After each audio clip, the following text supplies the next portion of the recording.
también habíamos hecho el problema 167, ¿no? Entonces, creo que nos habíamos quedado justamente en el problema 167, si mal no recuerdo. ¿Sí? Bueno, entonces vamos a continuar con la solución. ¿Sí? A ver, déjame un minutito, por favor, para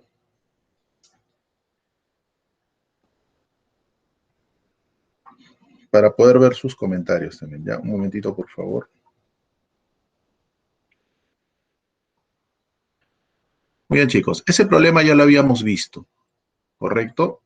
Entonces, vamos a leer este problema para ver cómo lo podemos resolver, por favor. A ver, vamos a darle una leída para posteriormente proceder a resolverlo. ¿Sí? Es un problema donde justamente vamos a aplicar, bueno, lo que era... A ver, un ratito voy a presentar la pantalla. Disculpen, todavía no lo estoy presentando. Ahora sí.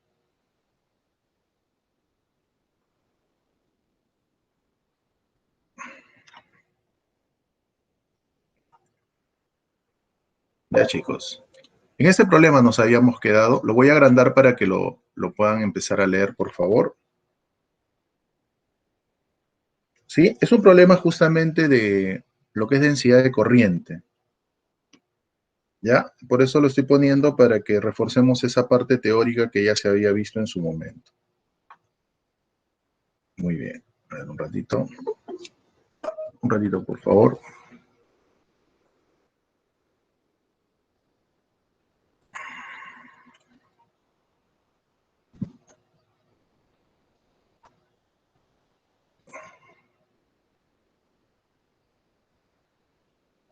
Ya, ahora sí.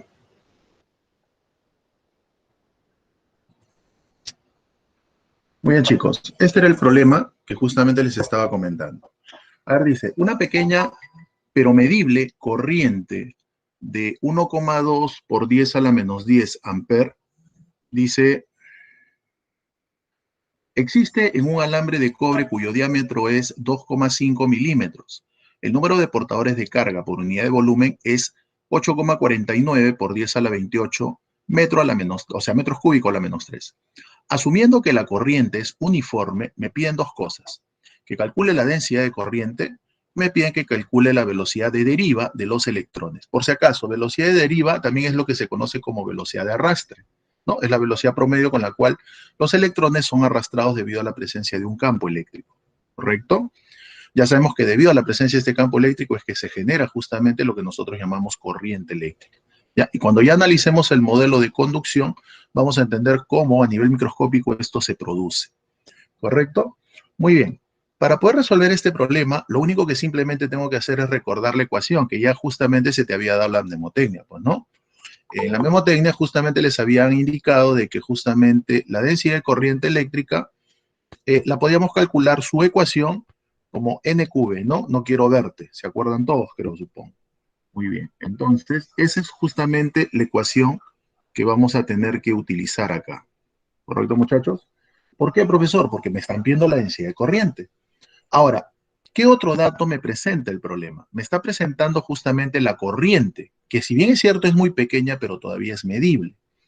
Además de ello, me están dando justamente el diámetro del alambre. Debo considerar que es un alambre que tiene forma cilíndrica, entonces.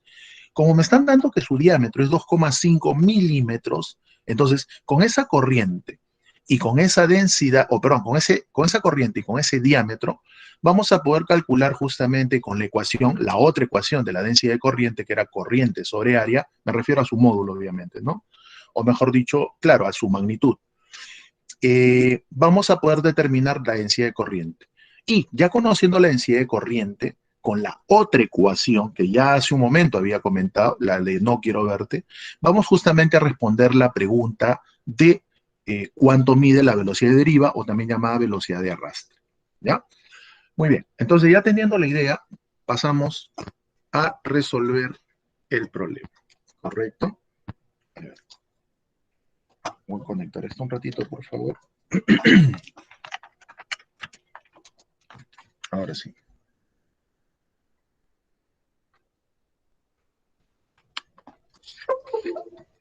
Muy bien, salimos de acá.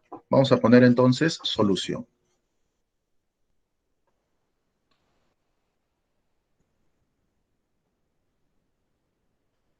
A ver, veamos cómo resolver este problema. Bueno, como les decía, nos hacen dos preguntas. A la primera, la vamos a resolver justamente utilizando una de las formas de cómo hallar la densidad de corriente, ¿no? Bueno, voy a utilizar esta expresión. Su módulo o magnitud la puedo calcular simplemente dividiendo la intensidad de corriente sobre el área. Ahora, según el problema, la corriente, que es mínima, pero se puede percibir, es de 1,2 por 10 a la menos 10 amperes sobre el área.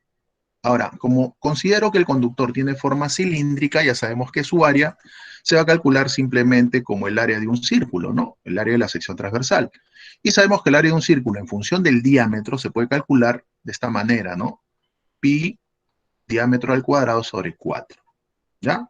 Entonces eso es lo que voy a hacer acá. Reemplazamos entonces, sí, sería pi diámetro. Ahora, según el problema, su diámetro es 2,5 milímetros. Entonces, esto lo tengo que elevar al cuadrado, pero no olvidar que no debe estar en milímetros, debe estar en metros, ¿no? Y si nosotros recordamos, un milímetro es, un milímetro es 10 a la menos 3 metros. Entonces, si lo elevamos al cuadrado, un milímetro cuadrado sería justamente 10 a la menos 6 metros cuadrados. Bueno, porque esto debemos elevarlo al cuadrado. Bueno, entonces reemplazamos. Sería pi, diámetro, que es 2,5. Entonces elevamos el 2,5 al cuadrado. Y el milímetro también lo elevamos al cuadrado, que en este caso sería 10 a la menos 6. Ya elevándolo al cuadrado de frente. Pero esto lo tenemos que dividir entre 4. ¿Correcto? Muy bien.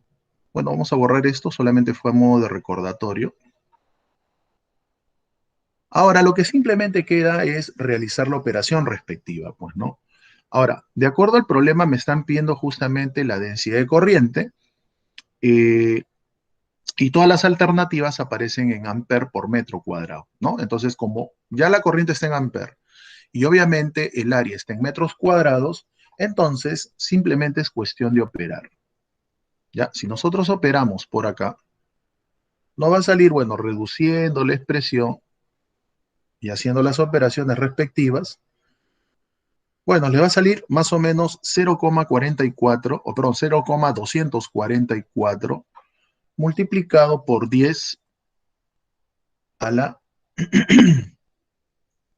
menos 5, ¿ya? O mejor dicho, 0,44 por 10 a la menos 4. Pero si ya nosotros hacemos el ajuste respectivo, ¿no?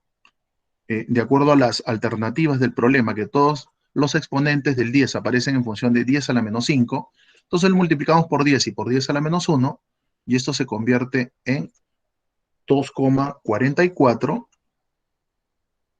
por 10 a la menos 5. Amper por metro cuadrado. ¿Ya? Esa sería la primera, eh, bueno, la primera de las preguntas que me hace el problema. Bueno, obviamente si estuvieras en un examen y estás seguro de la solución que has hecho, de frente marcarías aquella alternativa donde la primera pregunta sea justamente la que tú has obtenido. En este caso sería la B, pues, ¿no? ¿Ya? Profesor, ¿ya no tendría que calcular el otro? No, porque no te olvides que en un examen, en una práctica, ¿sí? No solamente ingresa el que más sabe, ingresa el que sabe dar un examen. Y hay que obviamente trabajar a veces con criterio también, ¿no? Si ya estás seguro de esto, entonces, y esta es la única alternativa que contiene justamente a esa respuesta que tú has sacado, has obtenido, y estás seguro que es la correcta, de frente marcas, ¿ya? Pero en este caso, como estamos acá en la clase, vamos a resolverlo, pues, ¿no? Bueno, en la parte B, como nos están viendo la velocidad de arrastre o velocidad de deriva, entonces aplicamos la otra expresión, porque como ya conocemos J simplemente vendría a ser, bueno, esto lo han aproximado a 2,4, ¿no? Eso es lo que, vamos a ponerlo por acá mejor, ¿no? 2,44 es aproximadamente, pero 2,4 por 10 a la menos 5 es la respuesta que aparece, ¿no? Eso lo dejamos ahí indicado nada más. Muy bien. Ahora veamos la parte B. como les decía, vamos a utilizar ahora, como están viendo la velocidad de arrastre, ¿no? Entonces utilizamos la expresión que ustedes ya conocen, pues, ¿no? No quiero verte. Esta es la velocidad de arrastre o también llamada velocidad de deriva. Como me están pidiendo dicha velocidad, entonces lo único que simplemente hay que hacer es despejar nada más, pues, ¿no? Si nosotros despejamos, esa velocidad vendría a ser la densidad de corriente sobre densidad volumétrica de carga, ¿no? Multiplicado por Q, que es la carga. Bueno, lo único que simplemente queda es reemplazar. No se olviden que como estamos analizando conductores eléctricos, obviamente los portadores de carga quienes se van a mover son los electrones. Por lo tanto, acá debería ir, o sea, acá en este Q, me refiero, en este Q, debería ir la carga de los electrones, ¿no? Que ustedes ya saben que es 1,6 por 10 a la menos 19. Bueno, lo único que queda es reemplazar nada más. Bueno, el J ya lo hemos obtenido, 2,4 por 10 a la menos 5. Bueno, la densidad superficial de carga justamente me están dando de dato, ¿no? Acá está. Si ustedes observan el cursor, es 8,49 por 10 a la 28. Entonces reemplazo. 8,49 por 10 a la 28. Y acá multiplicado por la carga, que ya sabemos que es la carga de los electrones, que es 1,6 por 10 a la menos 19. Se sobreentiende que eso ustedes ya lo saben por cultura general, pues, ¿no? Bueno, y de acá lo único que simplemente queda es operar, pues, ¿no? Si nosotros realizamos la operación respectiva, para no perder mucho tiempo, porque esto es algo que se puede trabajar con la calculadora, pues, ¿no?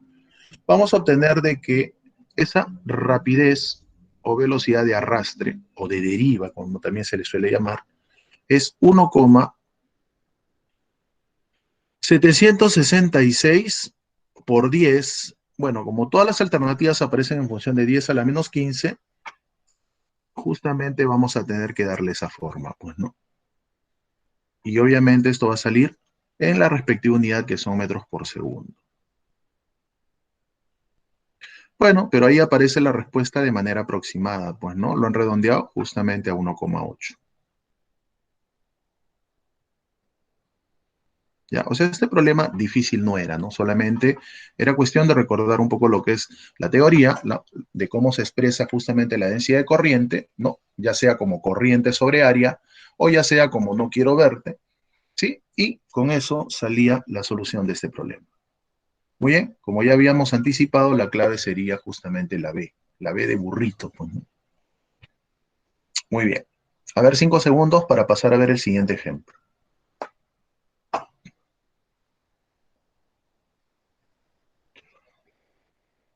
Bueno, ya le tomaron una captura. Pasemos a ver entonces el siguiente ejemplo. Bueno, este es un problema sobre resistencias eléctricas, pues, ¿no? Es un problema realmente sencillo. Solamente nos están pidiendo que obtenga la relación de resistencias entre dos conductores. A ver, vamos a leer el problema. Dice, dos conductores están hechos del mismo material y tienen la misma longitud. El conductor A es un cable sólido de diámetro 1 milímetro y el conductor B es un tubo hueco de diámetro externo 2 milímetros y diámetro interno 1 milímetro. Determine la relación entre las resistencias. Bueno, nosotros sabemos que para un conductor de forma regular que cumple la ley de Ohm, es decir, que su resistencia es constante, ya sabemos que lo podemos calcular con la ecuación que ya se había demostrado en su momento, ¿no? Es decir, la resistencia es igual a la resistividad, longitud entre el área de su sección transversal. Pero acá me están presentando dos conductores. Uno, que es es un cable sólido, ¿no? Es decir, tiene materia en todo su volumen, y un cable hueco, o sea, un cable conductor hueco, ¿no? ¿No? Obviamente tiene un radio interno y un radio externo, ¿no? Es como si fuera más o menos como una especie de naranja, ¿no? Pero obviamente no tiene forma esférica, tiene forma de cilindro, ¿no? Para que más o menos se entienda la idea. Pero igual, su resistencia también la podemos calcular de esa manera, ¿no? En función de su longitud y en función del área por la cual se van a poder transportar los electrones de conducción. Muy bien, vamos a proceder entonces a la solución de este problema. Bueno, decimos solución. y rápidamente pasamos a resolverla. Bueno, la ecuación que vamos a utilizar es esta, obviamente. Resistencia de un conductor de forma regular lo puedo calcular así. Resistividad, longitud sobre el área. ¿Ya? Bueno, para el conductor 1 no hay ningún problema. Como es un alambre sólido, ya sabemos que su resistencia la vamos a poder calcular de esta manera, pues, ¿no? A ver, la resistencia del conductor A será su resistividad, vamos a llamarle ρ, no me lo dan de dato. Su longitud, bueno, tampoco me lo dan de dato, ¿no? Pero de acuerdo al problema, me dicen justamente que están hechos del mismo material y tienen la misma longitud. Vamos a considerar que la longitud de estos conductores sea L. Sobre el área de su sección transversal. Bueno, el conductor A dice que tiene un diámetro de 1 milímetro. Por lo tanto, como me dan su diámetro, su área la puedo calcular como pi, ese diámetro elevado al cuadrado sobre 4. Profesor, también lo paso a los metros a milímetros, perdón, los milímetros a metros. Acá no es necesario porque lo que nos está pidiendo el problema es una relación de resistencias. Y al pedirnos una relación de resistencias, obviamente las unidades en común se van a cancelar. ¿Ya? Por eso que acá no es tan eh, rígido para poder utilizar las conversiones, ¿no? Porque al final las unidades se van a cancelar, vuelvo a repetir. Entonces simplemente lo mantengo en milímetros. Sería entonces pi, diámetro al cuadrado, que en este caso sería 1 elevado al cuadrado sobre 4.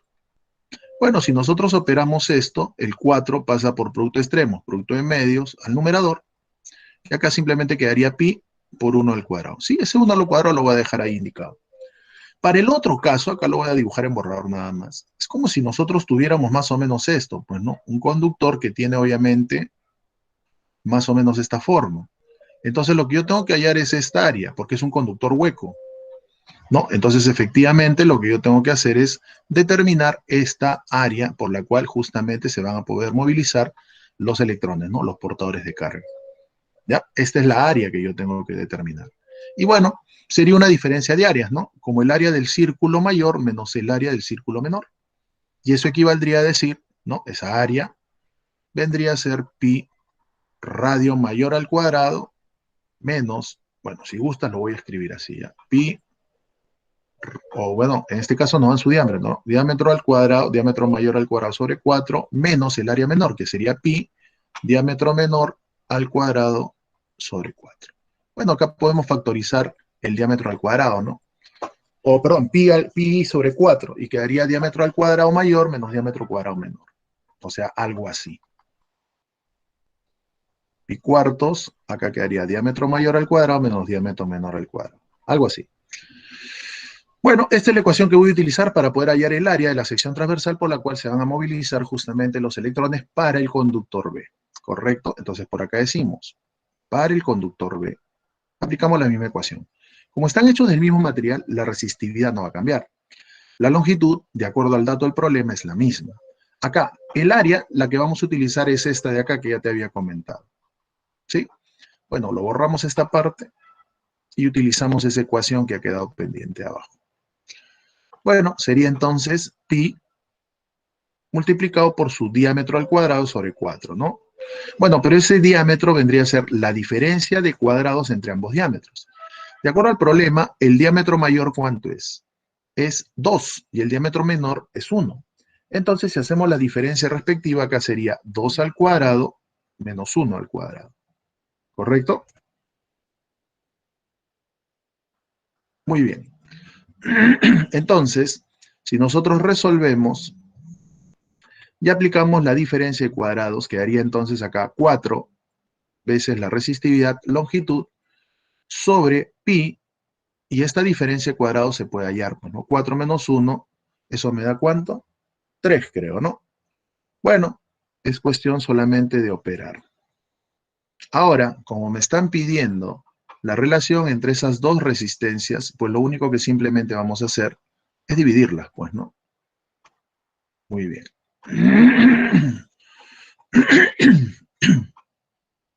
Bueno, si realizamos la división respectiva entre ambas resistencias, me voy a dar cuenta de que efectivamente se va a cancelar los términos comunes, ¿no? Que en este caso sería esto de acá con esto de acá. Y bueno, si aplicamos producto extremos y producto en medios, al final esto me va a salir simplemente 3, ¿no? Y eso es lo que justamente nos estaba pidiendo el problema. Bien, chicos, a ver, que le toman una captura de pantalla rápido para pasar a ver el siguiente ejemplo.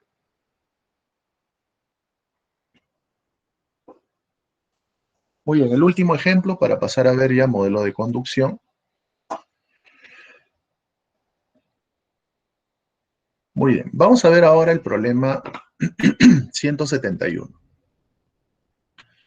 Ya, es un problema que da la apariencia que fuera complicado, pero no lo es. Solamente es cuestión de aplicar un poco de teoría, ¿no? Justamente lo que se relaciona con lo que es densidad de corriente y también una propiedad que ya habíamos visto, pues, ¿no? Que la corriente va a ser la misma. No depende, ya sabemos, de la superficie, o mejor dicho, del área, ¿no? Del área de la sección transversal.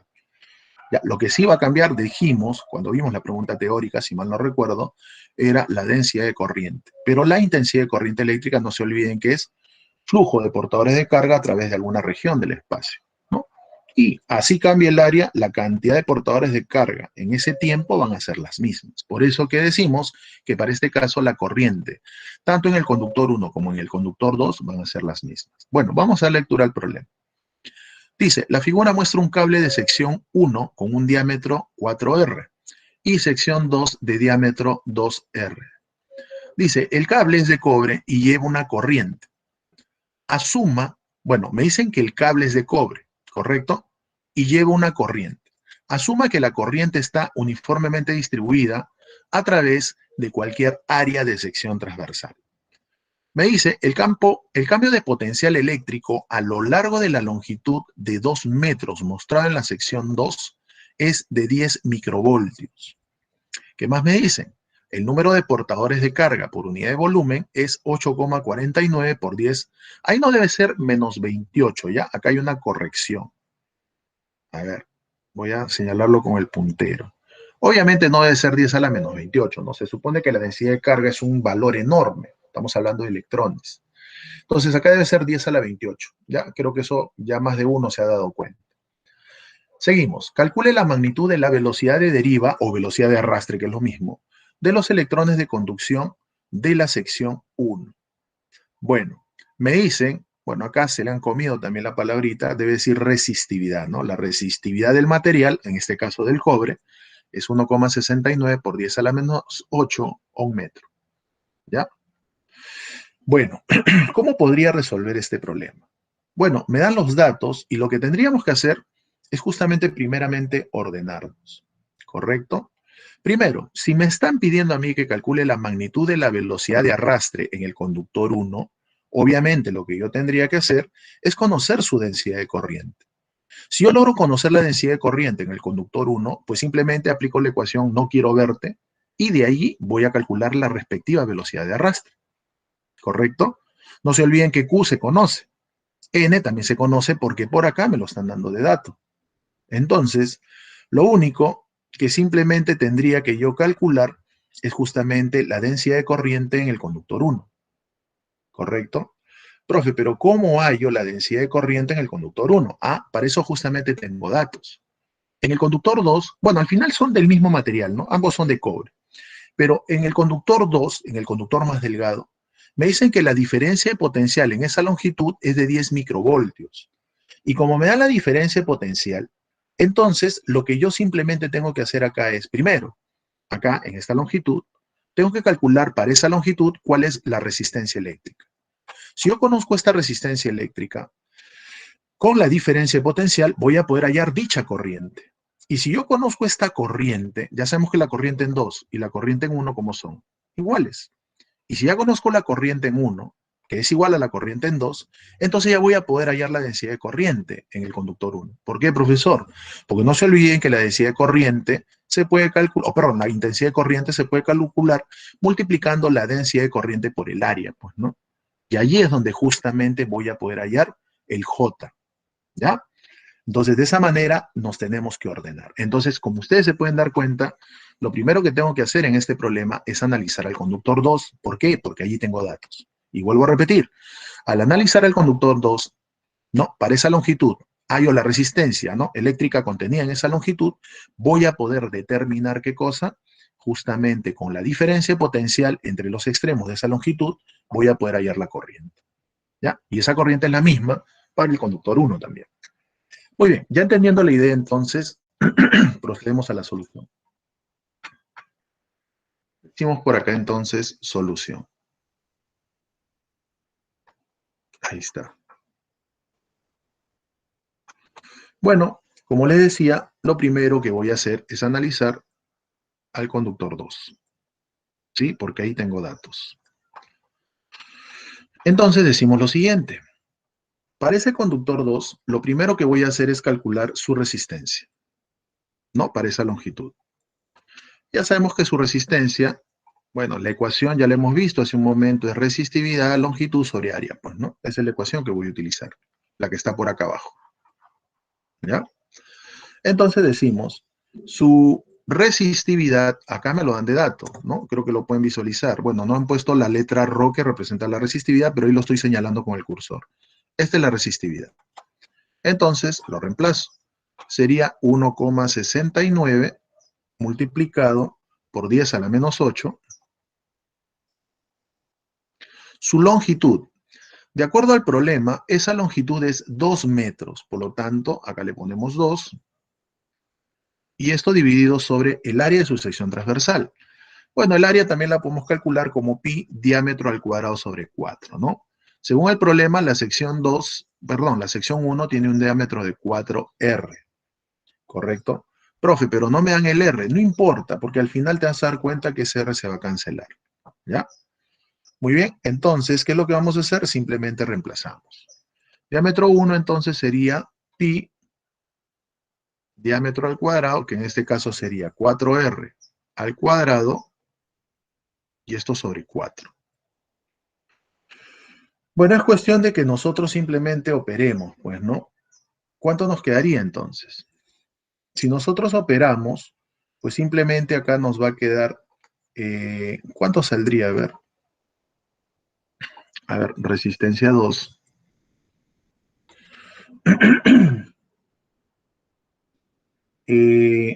Bueno, es cuestión de operar, ¿no? El voltaje me dijeron que era 10 microvoltios, ¿correcto? Bueno, es cuestión de que nosotros reemplacemos acá. Esto lo voy a dejar indicado tal y como está en el problema, ¿ya? Al final vamos a hacer la operación respectiva. Bueno, lo que vamos a hacer ahora simplemente es despejar de acá, ¿no? Entonces decimos, sabemos que la diferencia potencial lo puedo calcular multiplicando la corriente por la resistencia. Entonces, para el problema, para el caso del conductor 1, esa diferencia potencial para esa longitud L es igual a 10, acá está, lo voy a señalar con el cursor, es 10 microvoltios. Pero 10 microvoltios debe estar en voltios, debe ser 10 por 10 a la menos 6. Entonces lo reemplazo. 10 micro, o sea, 10 a la menos 6, es la intensidad de corriente en el conductor 2, que es la misma en el conductor 1, eso ya lo habíamos comentado, por la resistencia. Y bueno, la resistencia ya la tenemos. Es toda esta de acá, pues, ¿no? 1,60. Bueno, lo voy a poner R2 nada más, ya para no perder mucho tiempo. Bueno, ahora lo único que simplemente tenemos que hacer es despejar y hallar esa corriente 2. Que bueno, como ustedes se pueden dar cuenta, vendría a ser 10 a la menos 5 sobre R2. Pero R2 ya sabemos que es 1,69 multiplicado por 2, dividido, bueno, por 10 a la menos 8, dividido entre pi multiplicado por R al cuadrado, ¿no? Si hacemos la operación respectiva, ¿correcto? Muy bien. A ver. Acá saldría entonces, a ver, vuelvo a repetir, esto sería 4R al cuadrado sobre 4, ¿no? Acá saldría 16R cuadrado entre 4. Le saco cuarta, me quedaría acá 4, pues, ¿no? Muy bien, entonces, si nosotros realizamos la operación respectiva, ¿cómo nos quedaría? A ver. Acá quedaría 4pi, creo, ¿no? A ver, 5.4 ya.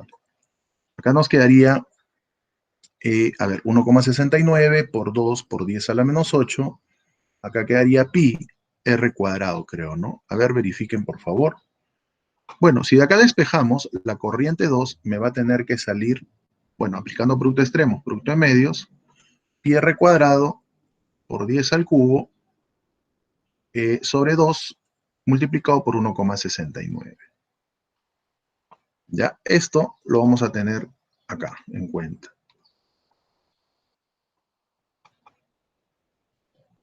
Ahora, como ya les decía, hemos obtenido la corriente. Y si ya hemos obtenido la corriente, pues ahora viene el siguiente paso, ¿no? Nosotros ya sabemos, a ver, esto lo voy a borrar de una vez. Nosotros ya sabemos que la corriente, tanto en el conductor 1 como en el conductor 2, es la misma. Por eso lo voy a poner acá así. Entonces decimos, la corriente en 1 es igual a la corriente en 2.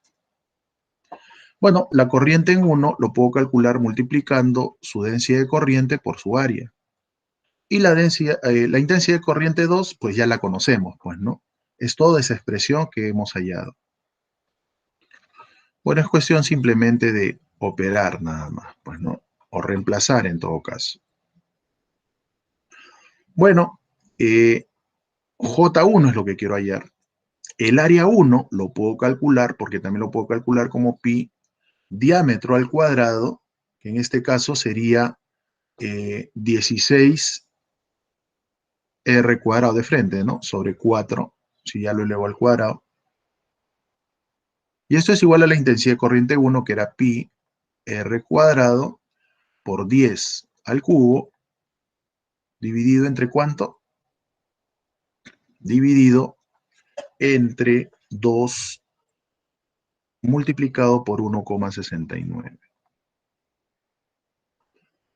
Bueno, si nosotros operamos esto, acá me quedaría J1 por 4, ¿no? Porque si hacemos la cancelación respectiva, este pi r cuadrado con este pi r cuadrado se pueden cancelar. Acá me quedaría 4 nada más. Y bueno, obtendríamos esto, pues, ¿no? Que J1 es igual a, bueno, J1 por 4 sería igual a ¿cuánto? 10 al cubo dividido entre 2 multiplicado, bueno, 2, este 4 de frente, ¿no? Pasa a dividir y que acá quedaría 8, pues, ¿no? De frente, ya despejando. Acá quedaría 8 multiplicado por 1,69. Ahí está. ¿Ya?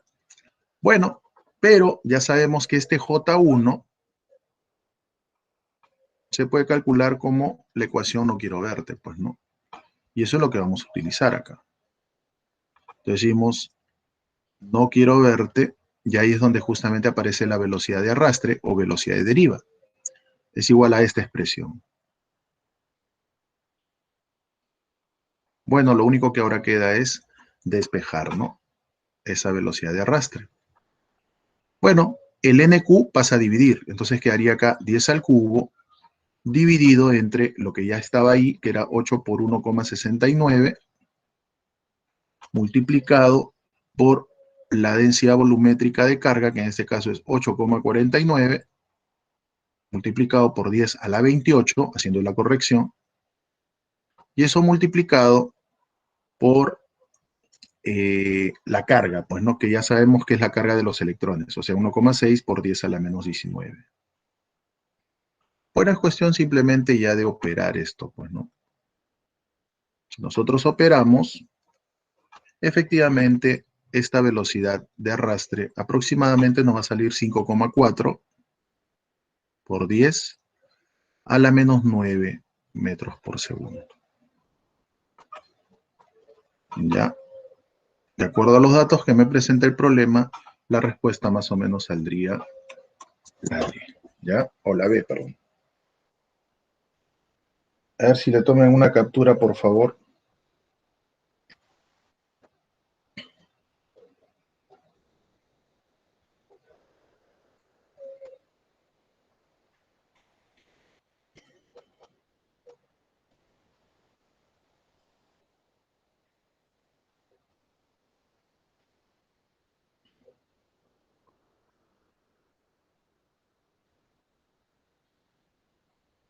Muy bien, ahora sí, salimos de acá y vamos a pasar a ver la parte teórica del día de hoy, pues, ¿no?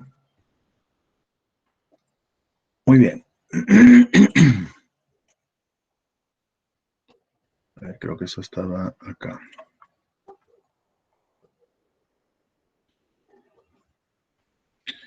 Bueno, vamos a ver el modelo de conducción. El modelo de conducción justamente a nosotros nos va a ayudar a entender, ¿no? Cómo es que se genera justamente el movimiento de portadores de carga a través de conductores. Ya sabemos que los portadores de carga son justamente los electrones, pues, ¿no? Entonces, este modelo planteado justamente por Paul Drude nos explica más o menos cómo es que los electrones empiezan a moverse dentro de estos conductores, ¿no? Y cuál es la dificultad que de repente tienen al moverse para poder justamente generar la corriente eléctrica, ¿ya? Bueno, este modelo, o mejor dicho, la forma de cómo lo plantea o se explica, es muy parecida a las suposiciones que justamente se tenían en cuenta o se tomaban en cuenta cuando se analizó el modelo cinético molecular de los gases ideales, pues, ¿no? Acá también se van a hacer algunos supuestos, ¿ya? Donde justamente, de acuerdo a estos supuestos, ¿no? A estas suposiciones hipotéticas, vamos a poder justamente entender e interpretar mejor el comportamiento justamente del movimiento de portadores de carga a través de los conductores, ¿ya? Bueno, la primera suposición es que vamos a considerar que los átomos, ¿no? Es decir, la red cristalina, los átomos que constituyen al metal, están fijos, ¿no? Están en posiciones fijas, ¿sí? De tal manera que los electrones van a poder moverse, ¿ya? Es como si, bueno, más adelante mejor voy a explicar esa forma detallada o didáctica de cómo es más o menos el movimiento. ¿Ya? Entonces, el primer supuesto es que consideramos que los átomos de la red cristalina están ubicadas en posiciones fijas, ¿correcto? Entre comillas, no se mueven, ¿no? Ya sabemos que eso de no se mueven no existe, pues, ¿no? Siempre los átomos tienen movimiento de vibración. Pero vamos a considerar eso, ¿correcto? Están en posiciones fijas y los electrones se están moviendo, chocando con los átomos.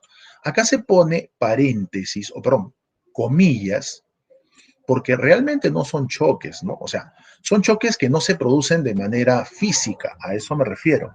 No quiere decir que entre los electrones y los átomos hay un contacto físico. Lo que va a existir es una repulsión de parte de la nube electrónica de cada átomo con respecto justamente a los electrones, ¿ya? Eso es lo que realmente ocurre. Por eso que acá se está colocando entre comillas los choques con los átomos. Bueno, la siguiente suposición es que justamente en ausencia del campo eléctrico, es decir, cuando no existe presencia de campo eléctrico, vamos a considerar que los electrones se están moviendo de forma aleatoria en el conductor, ¿no? Como si fuera un gas ideal, algo similar, ¿ya? Es decir, si tú, por ejemplo, en estos momentos tienes un alambre de cobre, ¿no? Ahí en tu mano, cerca a tu casa, entonces, como no está conectado a ninguna fuente de energía y por ende no hay campo eléctrico, entonces los electrones, claro, no los vas a poder visualizar, ¿no? Macroscópicamente hablando. Pero microscópicamente hablando, ¿no? Si pudiéramos visualizarlo, vamos a considerar que los electrones, en ausencia de campo eléctrico, se están moviendo de forma aleatoria. Es decir, se están moviendo esos electrones de conducción como si fuera un gas ideal, de forma aleatoria, de forma desordenada. ¿Ya? Es eso. Pero hay que tener en cuenta ese detalle. ¿Ya? Por si acaso. Ahora, en ausencia de campo eléctrico, se va a considerar de que justamente esos electrones se van a mover con una velocidad de aproximadamente 10 a la 6 metros por segundo. ¿Ya? Y eso se va a deducir justamente considerando que estos electrones se van a comportar como si fuera un gas ideal. ¿Ya? Es por eso que también a estos electrones de conducción que se mueven de forma aleatoria, en ausencia de campo eléctrico, también se les suele llamar gas de electrones. ¿Ya? Es un término que a veces se utiliza. Bueno, cuando nosotros a este conductor lo sometemos a un campo eléctrico, recién allí los electrones van a empezar a moverse, es decir, va a haber una velocidad con la cual justamente los electrones se van a mover. Ya va a haber una velocidad neta o resultante. ¿Sí? Entonces, acá es justamente la otra suposición, ¿no? El movimiento de los electrones es aleatorio, ¿sí? Pero en presencia de campo eléctrico, justamente se van a empezar a mover, es decir, los electrones son arrastrados hacia una orientación. Obviamente nosotros ya sabemos eso por electrostática, pues no. Si tenemos un campo eléctrico y dentro de este campo eléctrico hay cargas eléctricas, ya sabemos que si las cargas son positivas, bueno, estas cargas positivas se mueven en la misma orientación del campo, ¿no? Debido a la acción de la fuerza eléctrica. Y si fueran cargas negativas, se mueven en orientación contraria al campo, ¿no? Debido justamente a la fuerza eléctrica. Aquí es algo similar, ¿ya? Muy bien, entonces acá los electrones van a ser arrastrados debido justamente a la orientación de la fuerza eléctrica. Más o menos para que podamos entender el comportamiento, vamos a hacer una animación a continuación, ¿no? Ahí tenemos un electrón, ¿no? De los tantos que pueden haber justamente, y estos vendrían a ser estos puntos de azul o estas esferas de azul, vendrían a ser justamente los átomos de la red cristalina, ¿no? Que como vuelvo a repetir, una de las suposiciones es que vamos a considerar que están en posiciones fijas. ¿Qué es lo que va a ocurrir? Los electrones, en ausencia de campo eléctrico, se van a mover de forma aleatoria, más o menos como lo puedes visualizar allí. Es decir, se van a mover de esa manera. ¿Correcto? Ahora, otra suposición que de repente lo tengo que mencionar es la que justamente se había hecho cuando habíamos estudiado el modelo cinético de los gases ideales. Habíamos considerado que los choques contra las paredes del recipiente eran de tipo elástico, ¿se acuerdan, no? Acá es algo similar. Vamos a considerar que en ausencia de campo eléctrico, cuando los electrones chocan con los átomos de la red cristalina, esos choques son de tipo elástico, ¿ya? Porque imagínate, si no fueran choques de tipo elástico, entonces, ¿qué es lo que va a ocurrir? Entre choque y choque, justamente, los electrones irían perdiendo energía, pues, ¿no? Y eso, ¿qué querría decir? Que la temperatura del conductor podría ir descendiendo, ¿no? Y eso no ocurre, ¿correcto? Entonces, eso es lo que debemos considerar. Entonces, es por eso que si consideramos que los choques son de tipo elástico, entonces, ¿qué es lo que va a ocurrir? Al moverse de forma aleatoria, esto es lo que justamente se está pudiendo observar.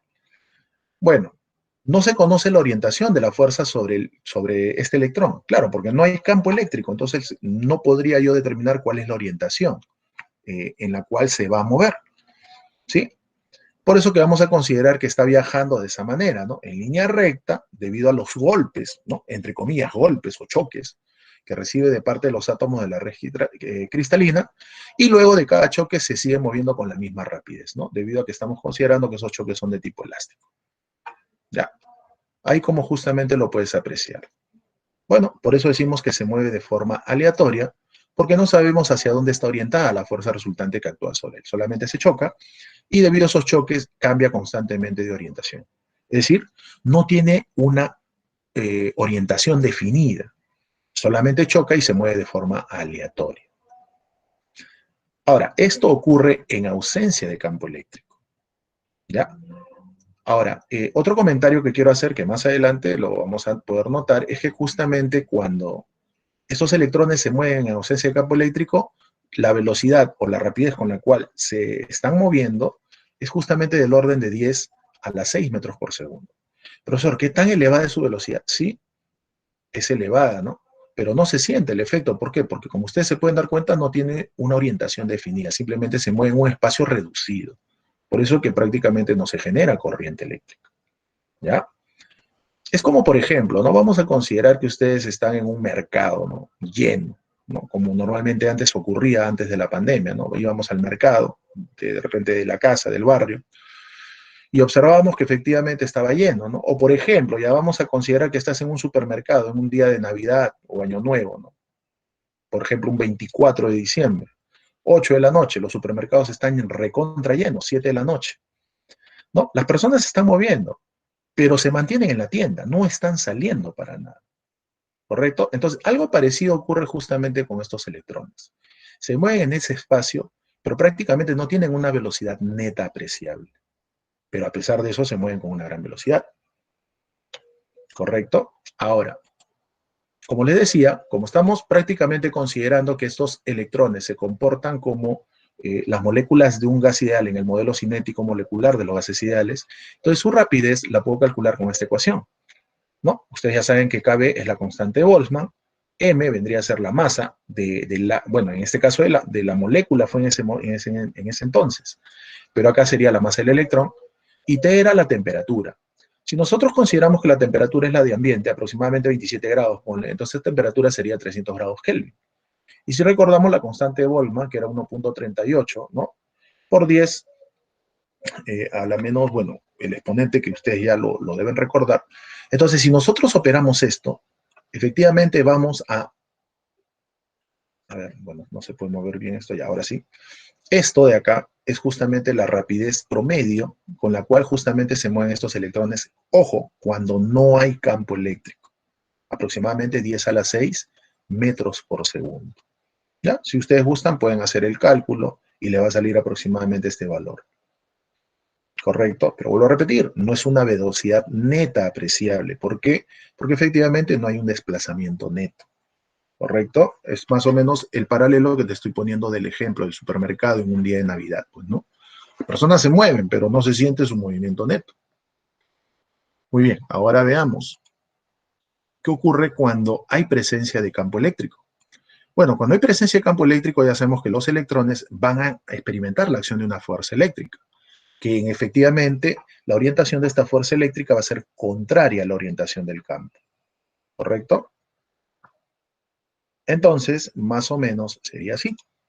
Ahí está el electrón, ahí está la red cristalina, y vamos a considerar que el campo eléctrico que se ha establecido en el conductor esté orientado hacia la izquierda. Bueno, ya sabemos que la fuerza eléctrica va a estar orientada de manera opuesta, es decir, orientada hacia la derecha, ¿correcto? Entonces, debido a esta fuerza eléctrica es que ya podemos apreciar de que los electrones van a tener un movimiento orientado, una orientación neta, un movimiento resultante, ¿correcto? Entonces, esta fuerza va a hacer que justamente los electrones sean arrastrados hacia una orientación definida. Ahora, no olvidar que dentro de un conductor no solamente hay un electrón libre, pues hay millones y millones de electrones libres. Entonces, cuando esos millones y millones de electrones libres son arrastrados debido a la presencia del campo eléctrico, es que justamente se va a producir lo que nosotros llamamos la corriente eléctrica, porque ya va a haber un movimiento orientado de portadores de carga, ¿ya? Más o menos lo que ocurriría sería esto, pues, ¿no? Como ustedes pueden apreciar. A pesar de los choques con la red cristalina, que es, bueno, eh, debido justamente a los choques con la red cristalina, cambia la orientación de su movimiento, pero de todas maneras, como en todo momento va a estar actuando la fuerza eléctrica debido a la presencia del campo eléctrico, es que estos electrones de conducción ya van a tener un movimiento orientado, ¿sí? Una orientación fija o una orientación definida, una orientación neta, ¿correcto? Eso es lo que ocurre, ¿no? Es como, por ejemplo, seguimos en el ejemplo del supermercado, día de Navidad, 24 de diciembre, 7, 8 de la noche, ¿no? Llenecito. O de repente, ya, estamos analizando un supermercado, ¿ya? Para hacerlo más sencillo. Cuando no había campo eléctrico es como cuando las cosas están tranquilas, ¿correcto? Pero la pregunta es, vamos a suponer que ocurre un temblor, ¿ya? O más aún, vamos a ponerlo peor, un terremoto, imagínate. ¿Tú crees que la gente se va a seguir moviendo en ese espacio? Obviamente que no. ¿Qué es lo que va a ocurrir? Debido a ese efecto externo, a ese estímulo externo, bueno, en este caso generado por un temblor o un terremoto, las personas van a salir y ya va a haber un desplazamiento neto, pues, ¿no? Pero si ustedes se percatan, debido a ese desplazamiento neto, realmente las personas no se van a mover como normalmente se movían en el supermercado, porque como ahí no había, por así decirlo, desesperación, se podía mover con libertad, ¿no? De repente correr incluso. Pero la pregunta es, cuando existe este efecto externo, este estímulo externo, por más que quieran moverse lo más rápido posible, no lo van a poder hacer, porque va a haber, ¿qué cosa? Una conglomeración. Y al haber la conglomeración de gente o de personas, por más que ellos quieran moverse más rápido, no lo van a poder hacer, ¿no? Estamos poniéndonos en ese caso, ¿no? Donde hay muchas personas en el supermercado. Entonces, bueno, va muy aparte de los accidentes que puedan haber, pues, ¿no? Eso no lo estamos analizando. Solamente estoy haciendo una analogía para que más o menos entiendan cómo más o menos los electrones se comportan en ausencia y en presencia de campo eléctrico. ¿Ya? Muy bien. Entonces, vamos a hacer el análisis.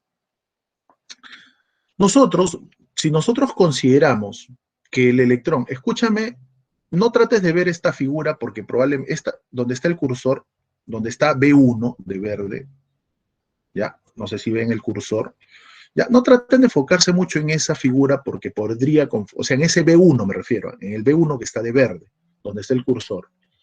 No traten de enfocarse mucho en ese vector, ¿por qué? Porque los podría confundir. ¿Qué es lo que ocurre si por ahí de repente el electrón choca con ese átomo de la red cristalina. Sabemos que el choque es entre comillas, pues, ¿no? Porque realmente hay una interacción con la nube electrónica. ¿Qué es lo que va a ocurrir? Bueno, si choca, entre comillas, luego del choque, ¿qué es lo que ocurre? Obviamente, por un instante, si ustedes verifican, por un instante se va a quedar quieto, ¿cierto? Luego del golpe, luego del choque. Y si luego del golpe, por un instante se queda quieto, luego, ¿no? De haber interactuado, entonces la fuerza eléctrica, ¿qué es lo que va a hacer? Va a hacer que éste se arrastre y obviamente vaya a viajar con cierta velocidad, ¿no?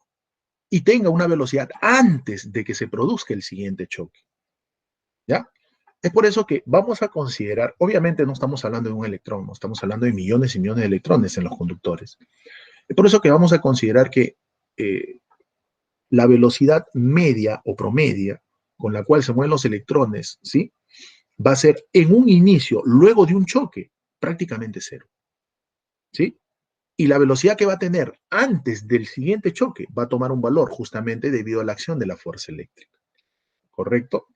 Por eso que acá lo estamos colocando los detalles, ¿no? V1, velocidad del electrón luego de un choque, que vamos a considerar, vuelvo a repetir, que luego de haber impactado, se va a detener por un instante. ¿Ya? Es cuando de repente ustedes, no sé si han jugado esos pinball, ¿no? Esos steel. Agarras, ¿no?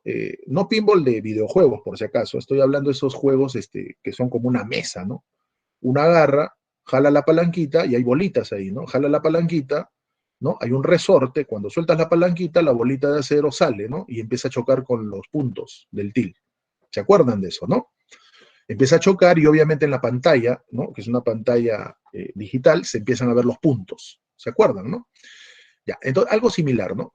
Cuando la bolita choca, ¿no? Después de un choque, inmediatamente nos vamos a dar cuenta que, bueno, va a tener una cierta velocidad. Pero va a llegar un momento en el cual cuando choca, por un instante se detiene y luego empieza a moverse, ¿cierto? Ya. Algo similar acá vamos a tomarlo en consideración. ¿Sí? Vamos a considerar que la velocidad promedio de los electrones después de un choque, o mejor dicho, luego que haga chocar contra un átomo en la red cristalina, es prácticamente cero esa velocidad promedio. ¿Sí? Y vamos a considerar que ese BF, que ves de verde, es la velocidad que posee el electrón antes, justo antes de que se produzca el siguiente choque. ¿Ya? Por eso acá lo estamos colocando de esa manera, ¿no? Velocidad del electrón antes del siguiente choque. Bueno, como les decía, justamente acá vamos a considerar que esa velocidad media o promedio de los electrones en conjunto es igual a cero. ¿Ya? Vamos a considerar eso. Bueno, como ahí justamente ya les había explicado, luego de un choque y antes del siguiente, la única fuerza que actúa sobre el electrón es la fuerza eléctrica, que sobre los electrones es opuesta al campo eléctrico, ¿no? Tal y como lo puedes visualizar ahí. Muy bien, estos son los supuestos que estamos haciendo y ahora lo que simplemente vamos a hacer para plantear el análisis matemático de lo que ocurre es justamente considerar de que debido a la presencia de la fuerza eléctrica es que el electrón está logrando cambiar ¿qué cosa? Su cantidad de movimiento. Nosotros sabemos que toda fuerza que actúa sobre un cuerpo, ¿no? Durante un intervalo de tiempo, lo que va a producirle ¿qué cosa es? Un impulso, ¿no? Un impulso neto resultante, que lo que va a lograr hacer es cambiar su cantidad de movimiento. Y eso es lo que justamente vamos a hacer o vamos a analizar a continuación. Bueno, si nosotros aplicamos el teorema del impulso y la cantidad de movimiento, ya sabemos que el impulso que produce la fuerza eléctrica va a producir cambios en la cantidad de movimiento del electrón. Pero sabemos que impulso a qué es igual fuerza por intervalo de tiempo. Ahora, la fuerza eléctrica, no se olvide que esta ecuación es vectorial, la fuerza eléctrica se calcula como la intensidad por la carga. Ahora, estamos colocando el signo negativo porque no se olviden que son electrones y los electrones tienen carga negativa, ¿correcto? Muy bien. Reemplazamos acá. No se olviden que este producto obviamente es, o esta ecuación es vectorial. Entonces reemplazamos acá. Masa del electrón multiplicado por rapidez final, o perdón, velocidad final menos velocidad inicial. Pero ya hace un momento habíamos considerado que esta velocidad inicial, ¿no? Media o promedio, después de un choque, o inmediatamente después de un choque, prácticamente es como si fuera cero, ¿no? Bueno, ahora vamos a trabajar con los valores medios o promedios, ¿no? Porque esto es para un electrón, pero si trabajamos con el conjunto vamos a tener que hablar de valores medios o promedios, lo que justamente habíamos explicado cuando analizamos gases ideales, ¿no? El modelo cinético molecular de los gases ideales. Entonces, este intervalo de tiempo realmente es un tiempo medio promedio, ¿no? También se le conoce como tiempo de residencia, por si acaso, ¿no? Que es el tiempo que ha tardado el electrón entre un choque y otro, ¿no? Ya, por si acaso. Bueno, estas son la rapidez o velocidad, perdón, media o promedio, ¿no? Del conjunto de electrones. Donde ya habíamos considerado que este BI, esta velocidad medio o promedio, era cero, ¿no? Muy bien. A este tiempo medio promedio, ¿no? Que es el tiempo entre choque y choque, lo vamos a representar con la letra tau, ¿ya? Es una letra del alfabeto griego, parece una T también. Bueno, esto ya sabemos que prácticamente tiende a cero, y esta es la velocidad con la cual justamente el electrón es arrastrado, los electrones son arrastrados en promedio debido a la presencia del campo eléctrico, ¿no? Esa es la llamada velocidad de arrastre, o como ya había comentado en los problemas anteriores, también se le llama velocidad de deriva, así se le conoce también. Bueno, lo que simplemente tenemos que hacer acá es cambiar términos nada más, ¿no? Entonces acá le estamos poniendo, en vez de este tiempo medio promedio, la letra tau. Y acá, como ya sabemos que esto es cero, entonces quedaría esto de acá, pues, ¿no? A este BF, esa velocidad medio promedio, lo estamos llamando velocidad de arrastre, ¿no? Es decir, la velocidad con la cual son arrastrados los electrones debido a la presencia del campo eléctrico. Bueno, si de acá despejamos esta velocidad de arrastre, nos damos cuenta que tendría esta forma, ¿correcto? Muy bien. Entonces, al tener esta forma y yo al recordar la manera de cómo se expresa la densidad de corriente, porque no se olviden que aparece el término velocidad de arrastre también cuando hablamos de densidad de corriente. Entonces, lo que simplemente voy a hacer es recordar la ecuación justamente de la ecuación de la densidad de corriente, pues no la que ustedes ya conocen, la que les gusta escuchar, no quiero ver. Ahora, aquel comentario que se quería hacer es que justamente cuando los electrones se mueven en presencia de campo eléctrico, como les dije, ¿no? No es que se muevan más rápido, son arrastrados, que es otra cosa, ¿no? Debido justamente a la presencia del campo eléctrico. Y esa velocidad con la cual más o menos empiezan a ser arrastrados los electrones es del orden de 10 a la menos 4 metros por segundo. Profesor, pero cuando no hay campo eléctrico se movían con 10 a la 6, claro, porque como le decía, ¿no? Les ponía el ejemplo paralelo al de un supermercado en una noche de Navidad, ¿no? Tú puedes, estás en el supermercado, pero te puedes mover de repente, correr, caminar, qué sé yo. Pero si hay un temblor, un terremoto, imagínate, pues no te vas a poder mover mucho. ¿Por qué? Porque justamente hay una conglomeración, ¿no? Es una analogía, más o menos para que lo entiendas. ¿Ya? Entonces, ahí es donde justamente nos podemos dar cuenta que en presencia del campo eléctrico, como el campo eléctrico no va a arrastrar a uno, va a arrastrar a todo el conjunto. Entonces, los va a mover con esta rapidez, pues, ¿no? ¿Ya? No se olviden de eso. Muy bien. Eso es lo que quería comentar, ¿ya? Entonces, conclusión. Un comentario más antes de pasar a hacer el análisis matemático siguiente. En presencia del campo eléctrico es que justamente se genera el movimiento orientado de portadores de carga y por ende se genera lo que nosotros llamamos corriente eléctrica. En ausencia del campo eléctrico no hay corriente eléctrica, a pesar de que los electrones se mueven de forma aleatoria con una velocidad del orden 10 a la 6, pero ya sabemos que no hay movimiento neto de cargas, ¿ya? No hay movimiento neto de portadores de carga. Por lo tanto, en ausencia de campo eléctrico no hay corriente eléctrica. Muy bien, continuamos. No se olviden de esta ecuación, ¿eh? No se olviden que la velocidad de arrastre o velocidad de deriva lo vamos a calcular de esta manera, ¿no? Carga multiplicado por la intensidad del campo, multiplicado por el tiempo de residencia o tiempo promedio entre choques sobre la masa del electrón. Y de acá, como vuelvo a repetir, vamos a tener que recordar cómo se obtenía la velocidad de arrastre en función de, o mejor dicho, J en función de la velocidad de arrastre, pues, ¿no? Era no quiero verte.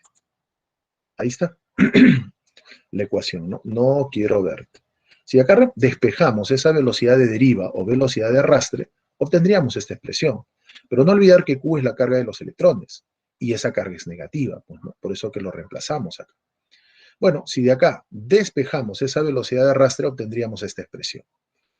Ahora, lo que vamos a hacer simplemente es igualar esta expresión con la que habíamos deducido anteriormente, es decir, con esta de acá. Si hacemos la igualdad respectiva, entonces obtendríamos justamente esto de acá. ¿Sí? Y bueno, si nosotros queremos despejar el campo eléctrico en función de la densidad de corriente, obtendríamos esta expresión. Bueno, menos con menos se hace más, E por E me da E cuadrado, y obtendríamos esta expresión. Bueno, nos damos cuenta de que efectivamente J es la densidad corriente, E es el campo eléctrico, y todo este producto, como ustedes se pueden dar cuenta, toda esta expresión, nos está saliendo un valor positivo. La masa es positiva. La densidad volumétrica de carga o densidad electrónica también es un valor positivo. E al cuadrado también. T es tiempo, también es un valor positivo. ¿Eso qué quiere decir? Que efectivamente la intensidad de corriente eléctrica, o perdón, la intensidad del campo eléctrico y la densidad de corriente eléctrica tienen la misma orientación. Y eso nosotros ya lo habíamos comentado en la clase anterior, pues, ¿no? Pero acá ya lo estamos demostrando a nivel microscópico, ¿no? Que al hacer un análisis microscópico me doy cuenta de que efectivamente la intensidad del campo eléctrico y el vector densidad de corriente eléctrica van a tener la misma orientación, ¿no? Donde esta orientación va a ser la misma orientación del movimiento de las cargas positivas, que se va a tomar como consideración al movimiento de la corriente eléctrica, ¿no? El sentido convencional de la corriente eléctrica que se conocía. ¿No? Y como ustedes se pueden dar cuenta, ¿no? A pesar de ser electrones los que se mueven en conductores, estos siempre van a tener la misma orientación que el campo eléctrico, ¿no? Es decir, su movimiento, por así decirlo. O mejor dicho, la densidad de corriente va a tener esa orientación.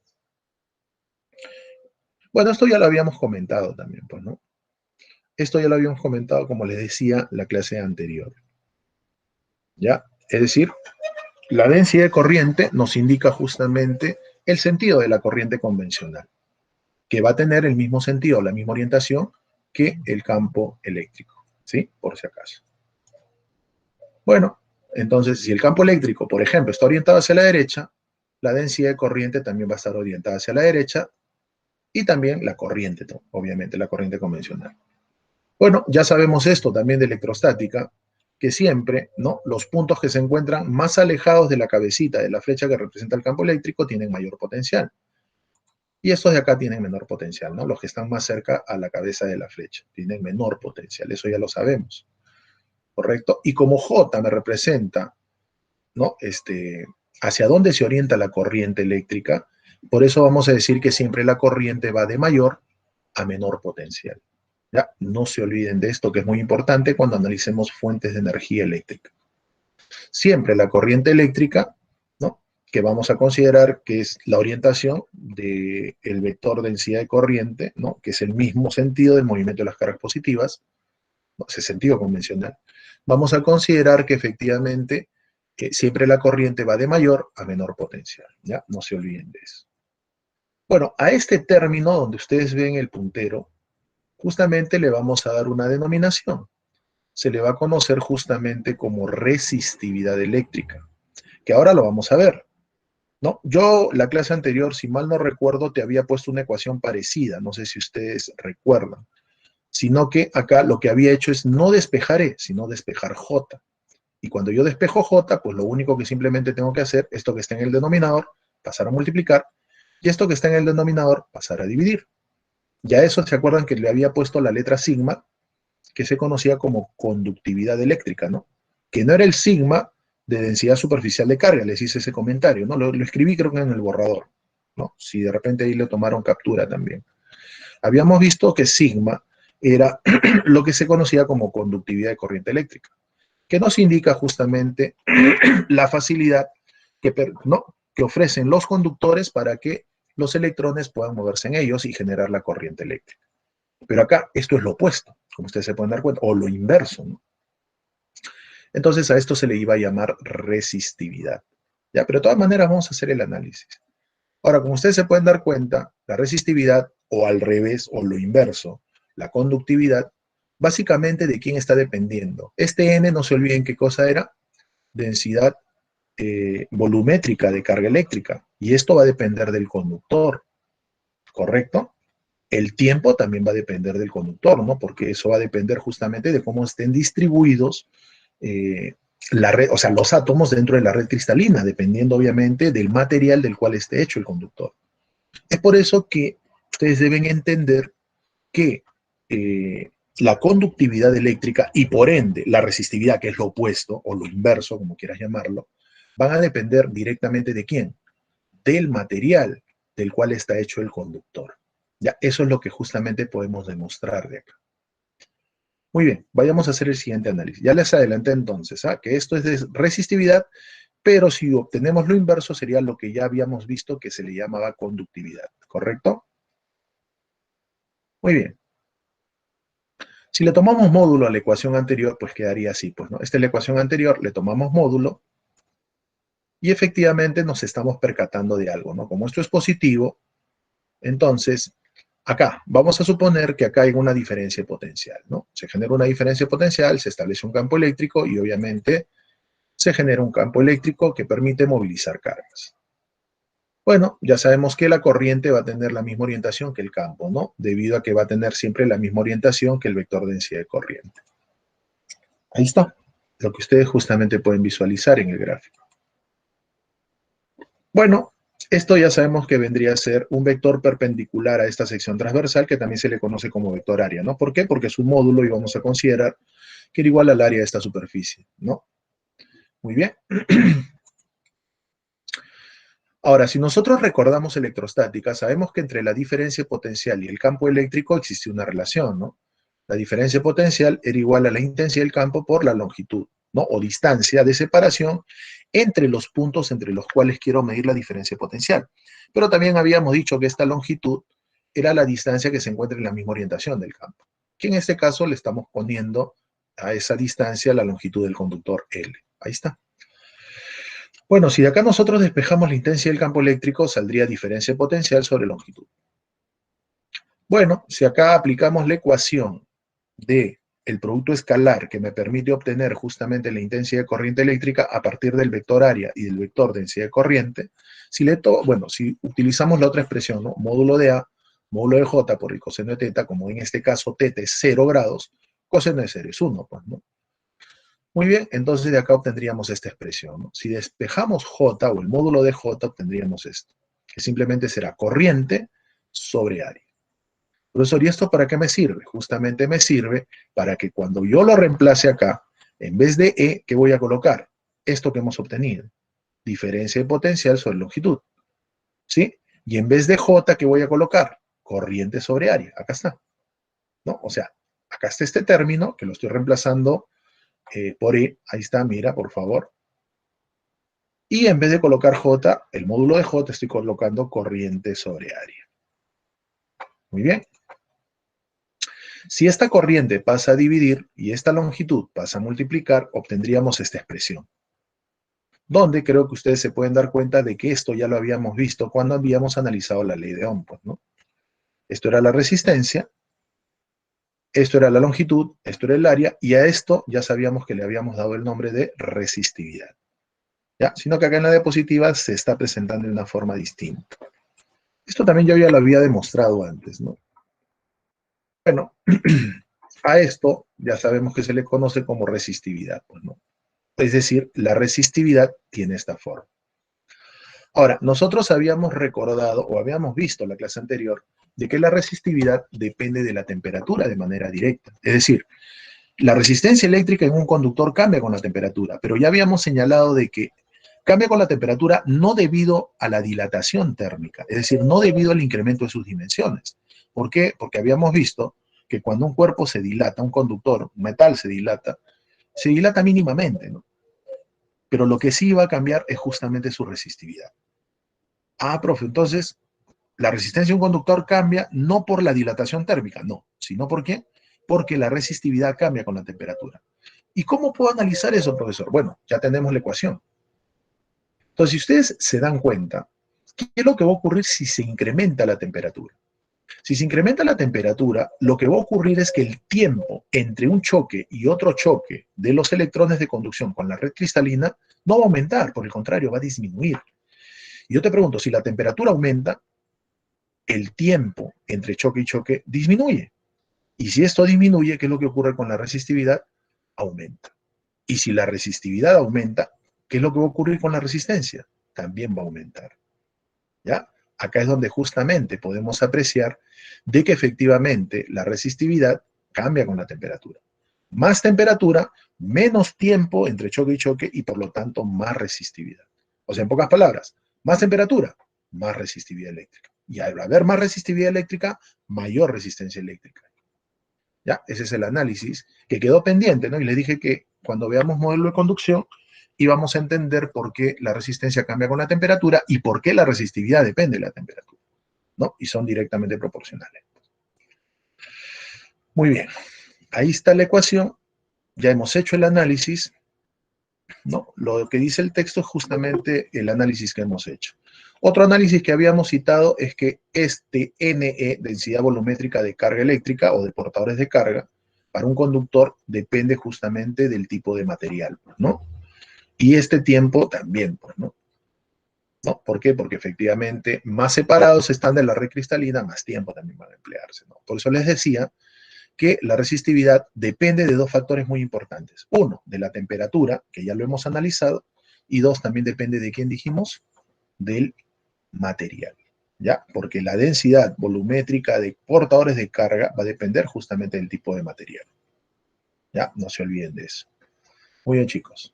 Entonces, no olvidara para las preguntas teóricas que la resistividad depende de la temperatura, más resistividad, y también depende de quién, del tipo de material. No solo la resistividad, también la conductividad, porque son inversos. Si resistividad es esto, conductividad, que es sigma, es lo inverso. O sea, esto pasa al numerador y la masa pasa al denominador. ¿Ya? Muy bien. Si ya a esto, ¿no? A esta expresión que ustedes ven en la parte inferior, lo reemplazamos por la resistividad, quedaría así, pues, ¿no? Ahora, ¿qué ocurre si esta resistividad lo paso a dividir? Quedaría 1 entre resistividad. Y 1 entre resistividad, ya la clase anterior habíamos visto que era conductividad, ¿no? Conductividad eléctrica, ¿no? Y es ahí donde justamente partiendo de allí es donde yo había hecho la demostración de esta ecuación. ¿Se acuerdan, creo, no? Muy bien. Bueno, este es un nombre que le dan, ¿no? Este es el análisis microscópico. Por eso que eso también es la ley de Ohm realmente, pero analizándolo de forma microscópica, por si acaso. ¿Ya? No se olviden. Muy bien, ese es el modelo de conducción que hemos justamente analizado. Bueno, la resistencia eléctrica, como ya vimos, es el grado de oposición que ofrecen los conductores al paso de corriente eléctrica. ¿Correcto? Ahora, normalmente no lo vamos a dibujar, pues no, a los conductores. Entonces, lo que vamos a hacer es utilizar una representación, una simbología. Cuando ustedes vean un segmento con una irregularidad en el medio, como si fuera un serruchito, esto a ti te va a indicar que hay una resistencia eléctrica. ¿Correcto? Es una forma de representar a la resistencia eléctrica en los circuitos eléctricos que más adelante vamos a estudiar. Bueno, nosotros ya hemos visto que siempre la corriente va de mayor a menor potencial. ¿Se acuerdan de eso, no? Siempre la corriente va de mayor a menor potencial. Eso ya lo habíamos analizado en una diapositiva anterior. Por lo tanto, dijimos también que si no hay, este es un conductor ideal, ¿no? Si no hay ningún dispositivo eléctrico, ¿no? Ninguna obstrucción eléctrica, creo que le había dicho en su debido momento, el potencial es el mismo. Por ejemplo, este potencial es A, este potencial también sería A. Bueno, al pasar por la resistencia se ha cambiado el potencial, ¿no? Ha disminuido su potencial. Por eso acá le pone potencial negativo. El potencial negativo solamente me indica que está a menor potencial que el de acá, ¿ya? O sea, este es el potencial en B, este es el potencial en B. El más solo significa mayor potencial. El menos, ¿qué significa? Menor potencial. No quiere decir que necesariamente sea negativa. Por ejemplo, puede ser que esto sea 20 y esto sea 10. Puede ser que esto sea 8, esto sea 0. Puede ser que esto sea 0 y esto sea menos 5, por ejemplo. Solo el más que nos indica que está mayor potencial y el menos que está menor potencial, ya por si acaso. Es una simbología o una notación o representación. Bueno, ahí tenemos la corriente. Ya sabemos que la corriente siempre se va de mayor a menor potencial. Ya, no se olviden de esto. Muy bien, entonces, esa diferencia de potencial la podemos calcular como potencial en A menos potencial en B.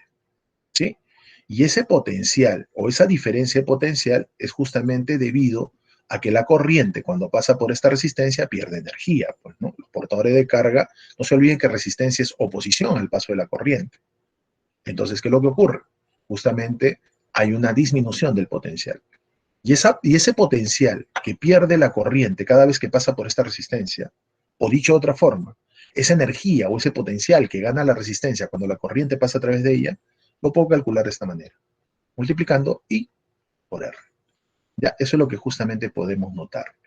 Por ejemplo, a ver, mentalmente nada más, ya, los que están concentrados, por favor, vamos a suponer que el potencial en A sea 50 voltios, la resistencia sea 6 amperes y la corriente sea 5. Entonces, cuando la corriente pasa por acá, va a perder un potencial que sería 6 por 5, o sea, 30 voltios. Si acá tenía 50 voltios y acá perdió 30 voltios, ¿cuánto le va a quedar? 20 voltios. Ese sería el potencial en B. Ya, o sea, ¿con esto qué te quiero decir? Te quiero decir que si tú quieres saber cuánto voltaje pierde la corriente cada vez que pasa por esta resistencia, vas a aplicar esa ecuación, ¿no? I por R. Y ese potencial que pierde es equivalente a la diferencia potencial entre esos dos puntos. Muy bien, eso ya lo habíamos comentado. Ahora pasemos a ver la siguiente diapositiva.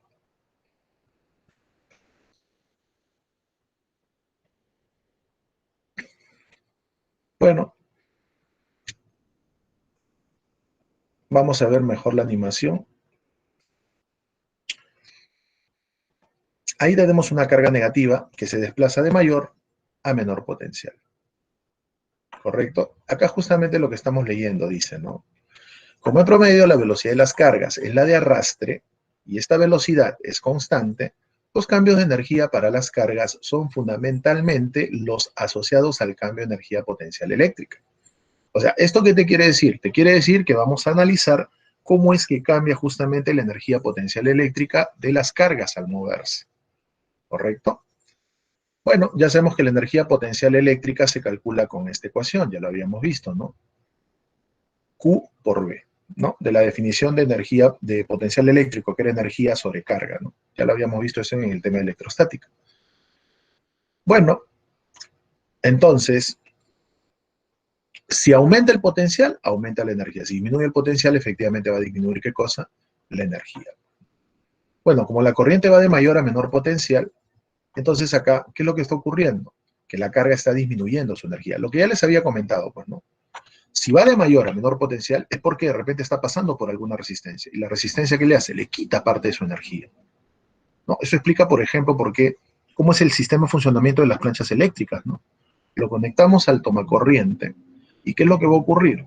La corriente eléctrica empieza a fluir, ¿no? Pero cada vez que se mueve la corriente eléctrica pasa por la resistencia. La resistencia justamente de la plancha o de los servidores eléctricos es un alambre, pues, ¿no? Entonces, cada vez que la corriente pasa a través de ellos, ¿qué es lo que ocurre? Les quita energía, ¿no? Y esa energía justamente hace que su potencial disminuya, pues, ¿no? Entonces acá es lo que justamente están colocando, ¿no? La carga disminuye su energía cuando va de mayor a menor potencia. ¿Y qué es lo que ocurre? Si va al revés, la carga aumenta su energía, pues, ¿no? ¿Ya?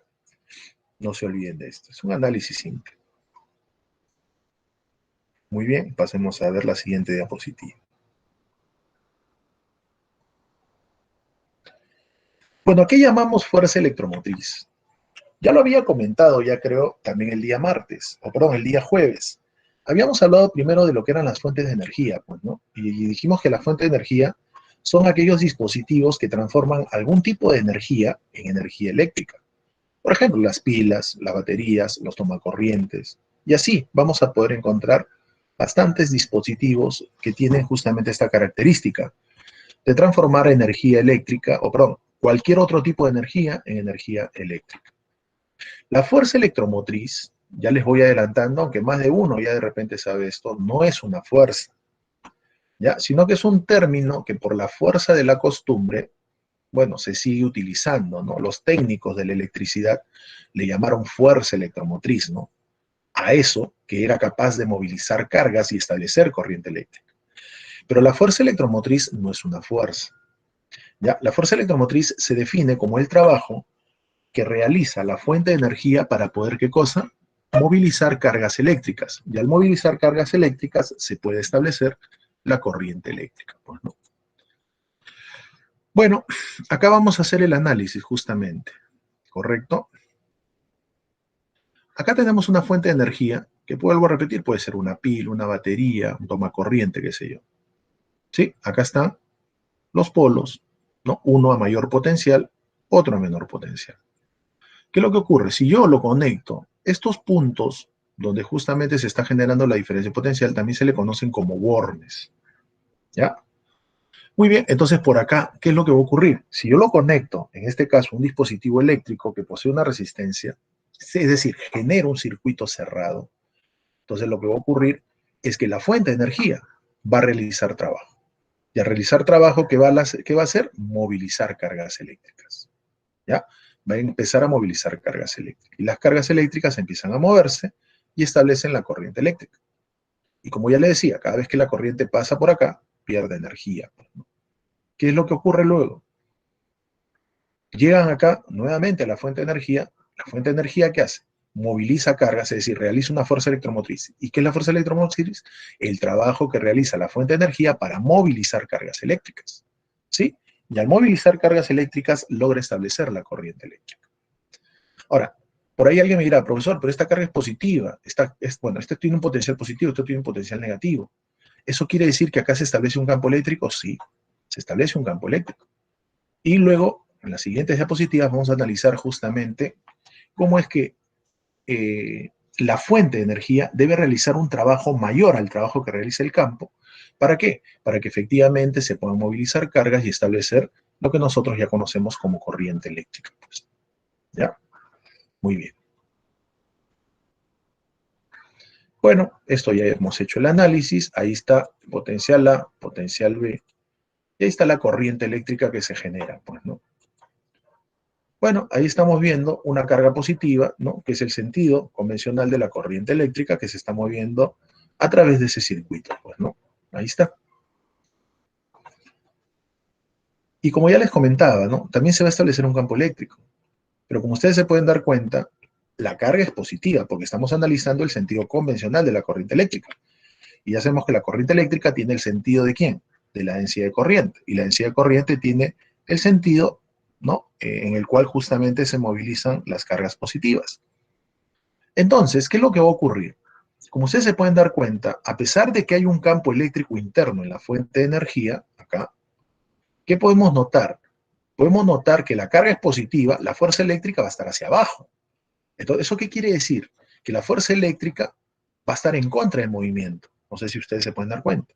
Entonces, al estar en contra del movimiento, si su trabajo es mayor que el trabajo que realiza, en este caso, eh, la fuente de energía, entonces no se va a poder movilizar cargas.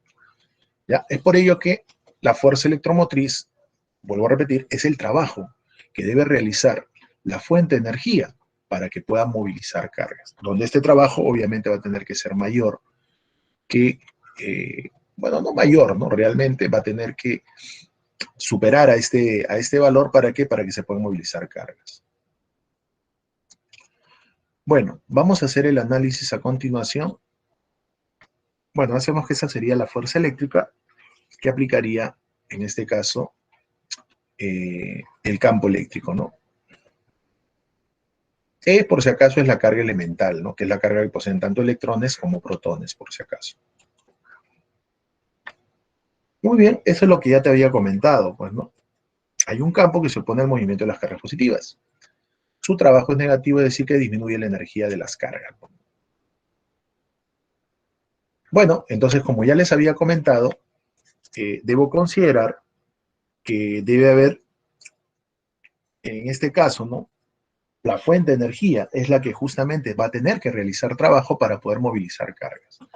Ahora, un comentario más que quería hacer es que cuando las cargas se mueven, esa velocidad de arrastre, o también llamada velocidad de deriva, la vamos a considerar prácticamente constante, ¿no?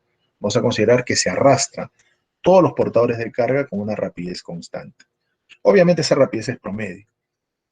¿Ya? Es por ello que ustedes también deben saber de que cuando un cuerpo se mueve con una rapidez constante, el trabajo neto es cero. ¿No? Ya les hago ese adelanto para que cuando veamos la demostración no haya ningún inconveniente. Bueno, el trabajo que tiene que realizar la fuente de energía se le llama fuerza electromotriz, ¿no? Bueno, acá le han puesto trabajo de un agente, ¿no? Que debe realizar para que obviamente movilice cargas, ¿no? Ya que la fuerza eléctrica realiza un trabajo negativo. Entonces, ese agente que obviamente vendría a ser la fuente de energía, debe realizar ¿qué cosa? Un trabajo positivo, pues, ¿no? ¿Para qué? Para que las cargas eléctricas finalmente puedan movilizarse. Y obviamente establecer la corriente eléctrica. Bueno, es por eso que acá están definiendo la fuerza electromotriz de esta manera. Se representa con la letra E y se calcula como el trabajo que realiza justamente la fuente de energía por unidad de carga. ¿Ya? Trabajo para movilizar cargas en términos prácticos. Bueno, su unidad es el voltio, ¿no? O volt, ¿correcto? Muy bien. Bueno, ¿por qué se le llama trabajo del agente no electrostático? Por esto, ¿no? Porque estamos transformando, ya sabemos que la fuente de energía transforma, ¿no? Diferentes formas de energía en energía eléctrica, pues, ¿no? ¿Ya? Muy bien, entonces esto es fuerza electromotriz, ¿ya? No es una fuerza, tengan cuidado.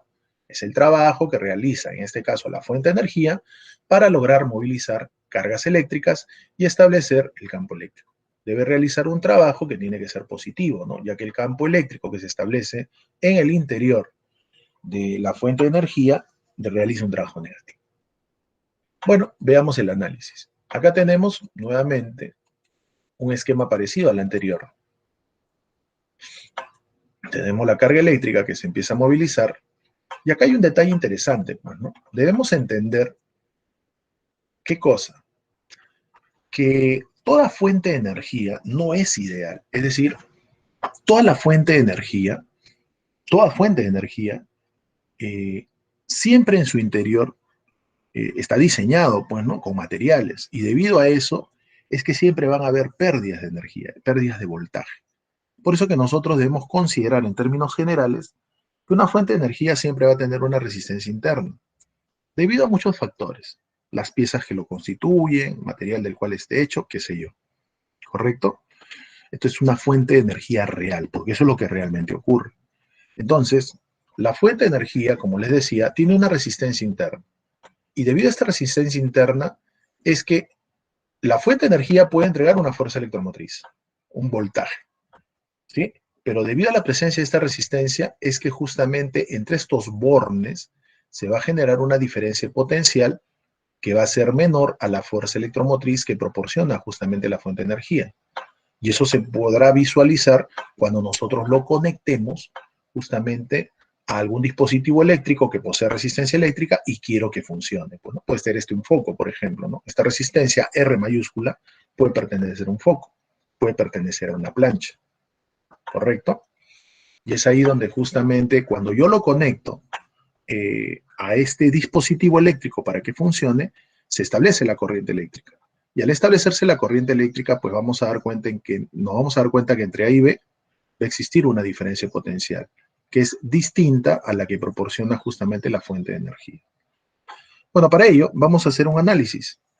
Vamos a suponer, bueno, ahí está la corriente eléctrica que pasa a través de la fuente de energía. Y vamos a considerar, bueno, ya sabemos que siempre la corriente va de mayor a menor potencial. Bueno, este positivo obviamente es de este punto, no de este borde, por si acaso. ¿Ya? Vamos a hacer un análisis. A este punto, ¿no? De la resistencia, vamos a suponer que tenga un potencial C, ¿sí? Y vamos a considerar que esa resistencia interna sea R minúscula. Y la fuerza electromotriz que proporciona la fuente sea E. Muy bien, entonces podríamos decir lo siguiente, pues, ¿no? La diferencia potencial entre los bornes A y B, es decir, bornes son aquellos puntos entre los cuales yo voy a conectar el circuito, ¿no? O mejor dicho, voy a conectar un dispositivo eléctrico para que funcione, ¿no? Y se genere un circuito cerrado. Muy bien. Entonces, esa diferencia potencial entre A y B lo puedo calcular como la diferencia potencial entre A y C más la diferencia potencial entre C y B. No se olviden que A está a mayor potencial, por lo tanto podríamos decir eso, pues, ¿no? Y obviamente C está a mayor potencial que B, por eso lo estoy escribiendo de esta manera. Pero lo escribo de esta, profesor, pero eso es obvio, claro, pero lo escribo de esta manera para que ustedes se den cuenta que la diferencia potencial entre A y C, yo lo puedo calcular justamente entre A y C como la corriente I multiplicado por la resistencia interna R minúscula. Y la diferencia potencial entre C y B lo puedo calcular justamente como E, porque eso vendría a ser la fuerza electromotriz que proporciona la fuente de energía. Ahí está. Esta diferencia potencial entre A y C lo pongo como IR. ¿correcto? ¿Y por qué negativo? Porque efectivamente dijimos que cuando la corriente pasa a través de una resistencia pierde potencial. Y esta diferencia potencial entre C y B lo puedo colocar como E. ¿Ya? Entonces, ¿a qué estamos llegando? A la conclusión de que la diferencia potencial entre esos bornes, ¿no? Es decir, los puntos entre los cuales se va a conectar algún dispositivo eléctrico, ¿no? Para que se genere corriente en ese conductor cerrado, siempre va a ser igual a E, que es la fuerza electromotriz que proporciona la fuente, menos IR. ¿Qué es IR, profesor? Este IR es el voltaje que pierde ¿quién? Es el voltaje que pierde la corriente cada vez que pasa por la resistencia interna. ¿Ya? Así que hay que tener mucho cuidado. Ahora, normalmente en algunos problemas nosotros vamos a trabajar con fuentes ideales. ¿Qué quiere decir que una fuente sea ideal? Que vamos a considerar que su resistencia interna es despreciable. Es decir, vamos a considerar que no tiene resistencia interna. Y si consideramos que no tiene resistencia interna, entonces podríamos darnos cuenta que la diferencia potencial entre los bornes A y B sería igual justamente a la fuerza electromotriz. ¿Ya? Eso es lo que justamente estamos colocando por acá. ¿Ya? Si consideramos que la fuente es ideal, entonces la diferencia potencial entre A y B es igual a E. Así de simple. Muy bien. Pasemos a ver a continuación otro ejemplo. O mejor, la siguiente diapositiva.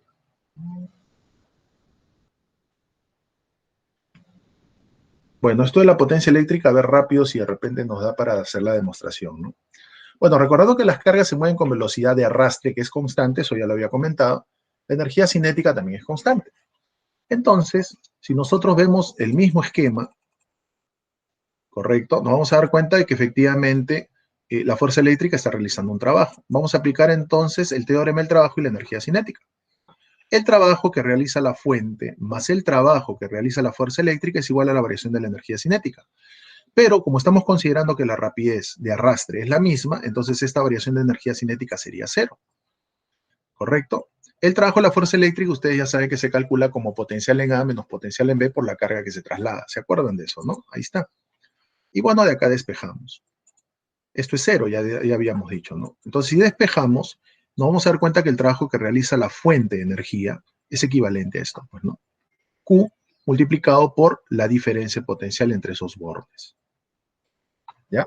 ¿Y esto para qué me sirve? Justamente para demostrar la ecuación de la potencia eléctrica.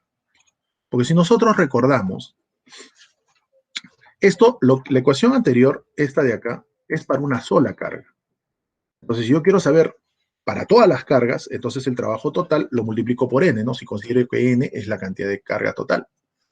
Ahora, no se olviden que la potencia es la rapidez con la cual se realiza un trabajo, ¿no? O se transfiere energía. Si yo lo divido entre el intervalo de tiempo, ¿qué haría esto? Pues no. Y este término ustedes ya lo recuerdan, que es la intensidad de corriente. Y esto vendría a ser la diferencia potencial. Por eso que la potencia en una fuente de energía se calcula de esta manera. ¿Correcto, chicos? Ahí está. Bueno, a esto quería llegar. Ya lo otro lo voy a explicar con más detalle mejor la otra clase. Ya, creo que ya de repente su profesor va a estar entrando para no perjudicarlo en su avance. Ya, entonces, esta es la forma de cómo se demuestra el cálculo de la potencia eléctrica que proporciona una fuente de energía, ¿no? Multiplicando la corriente que pasa a través de ella, multiplicado por la diferencia potencial entre los extremos de la fuente, ¿no? Entre el polo positivo y el polo negativo. Muy bien, muchachos, ahí nos vamos a quedar. El día jueves, que tenemos más tiempo, ya continuaríamos, pues, ¿no? Muy bien, muchachos.